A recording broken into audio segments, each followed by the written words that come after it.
Assalamualaikum warahmatullahi wabarakatuh. Perkenalkan, nama saya Laili dari Lembaga Penelitian dan Pengabdian Masyarakat Universitas Trunojoyo Madura.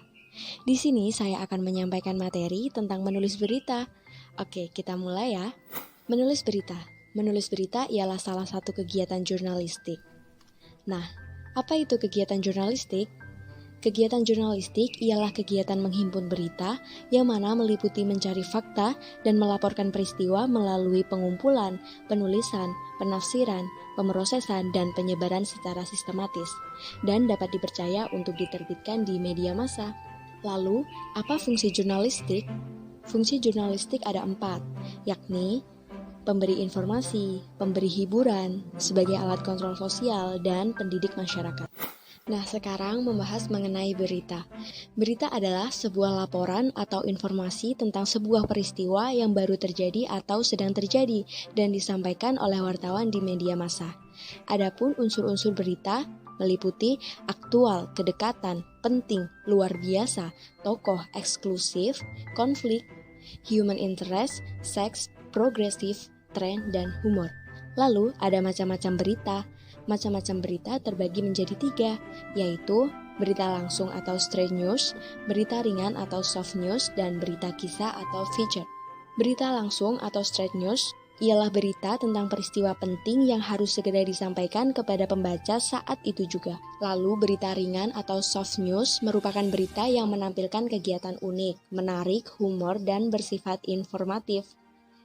Dan berita kisah atau feature yang mana merupakan tulisan tentang kejadian yang dapat menggugah perasaan dan menambah pengetahuan pembaca melalui penjelasan rinci, lengkap, mendalam, dan tidak terpengaruh waktu.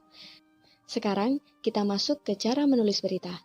Ada 3 tahap dalam sistematika penulisan berita, yaitu lead atau kepala berita, isi berita, dan penutup. Ketiga sistematika tersebut harus merekonstruksi 5W1H, yakni what, where, when, who, why, how. What merupakan faktor utama sebuah berita atas adanya kejadian atau peristiwa. Contohnya, peristiwa kriminal, olahraga, dan lain-lain. Where adalah tempat di mana peristiwa terjadi. When adalah waktu atau kapan sebuah peristiwa terjadi. Who merupakan tokoh yang terlibat dalam peristiwa. Why merupakan mengapa peristiwa tersebut terjadi. Pertanyaan ini bisa dikembangkan menjadi bahan berita selanjutnya. How tentang bagaimana peristiwa itu terjadi, termasuk akibat apa yang ditimbulkan. Nah, untuk penulisan lead atau kepala berita harus terdapat dari unsur yang ada dalam 5W1H. Untuk isi berita itu sendiri merupakan pengembangan dari why dan how, lalu ada penutup. Itu tadi penjelasan materi tentang menulis berita, semoga bermanfaat.